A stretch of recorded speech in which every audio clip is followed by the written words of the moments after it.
আসসালামু আলাইকুম রহমতুল্লাহ। প্রিয় দর্শক, কেমন আছেন? আশা করি ভালো আছেন। প্রিয় দর্শক, শরিয়া ভিত্তিক 5 ব্যাংক শীঘ্রই একীভূত করা হবে বলেন গভর্নর। 5,000 টাকা উদ্ধারে বিদেশে মামলা হবে।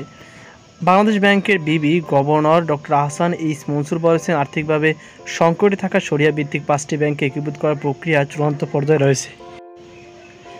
এই একীভূতকরণের ফলে কোনো কর্মী তাদের চাকরি হারাবে না নিশ্চিত করা হয়েছে। গতকাল কেন্দ্রীয় ব্যাংকের বোর্ডরুমে আয়োজিত এক সংবাদ সম্মেলনে তিনি বলেন, এই 5টি ব্যাংক আগামী কয়েক মাসের মধ্যে একীভূত সম্পন্ন হবে বলে আশা করা হচ্ছে। এসব ব্যাংকে কর্মরতদের চিন্তার কোনো কারণ নেই। খবর বাসস ও বিডি নিউজ। একীভূত হতে যাওয়া 5টি ব্যাংক হচ্ছে ফার্স্ট সিকিউরিটি ইসলামী ব্যাংক, গ্লোবাল ইসলামী ব্যাংক, ইউনিয়ন ব্যাংক, সোশ্যাল ইসলামী ব্যাংক এবং এক্সিম ব্যাংক।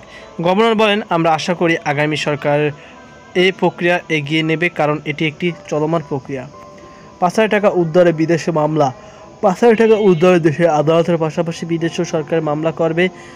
সরকার বলে, সংবাদ সম্মেলনে জানিয়েছি গভর্নর আহসান এইচ মনসুর। তবে কী ধরনের মামলা করা হবে সেই সিদ্ধান্ত নেবেন আইনজীবীরা। সরকার চাইলে এখনই আইনজীবী নিয়োগ দিতে পারেন। প্রধান উপদেষ্টার প্রতিনিধি দলের সঙ্গে সম্প্রতি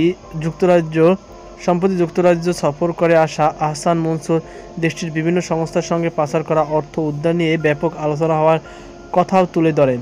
তিনি আগের আওয়ামী সরকারের সময় পাচার হওয়া অর্থ উদ্ধারে আইনি সহায়তা দেয় এমন বিদেশি একাধিক প্রতিষ্ঠান আগ্রহী দেখিয়েছে বলে সংবাদ সম্মেলনে জানানো হয়। তিনি বলেন, এসব আন্তর্জাতিক আইনি সহায়তাকারী প্রতিষ্ঠান পাচার করা অর্থ সম্পদ উদ্ধার প্রস্তাবও দিয়েছে। তারা এজন্য 50 থেকে 100 মিলিয়ন ডলার পর্যন্ত বিনিয়োগ করতে আগ্রহী। তারা মনে করে এ পরিমাণ অর্থ বিনিয়োগ করলে সেটা উঠে আসবে। এসব প্রতিষ্ঠানগুলো উদ্ধার করা অর্থের 15% থেকে 20% পাবে।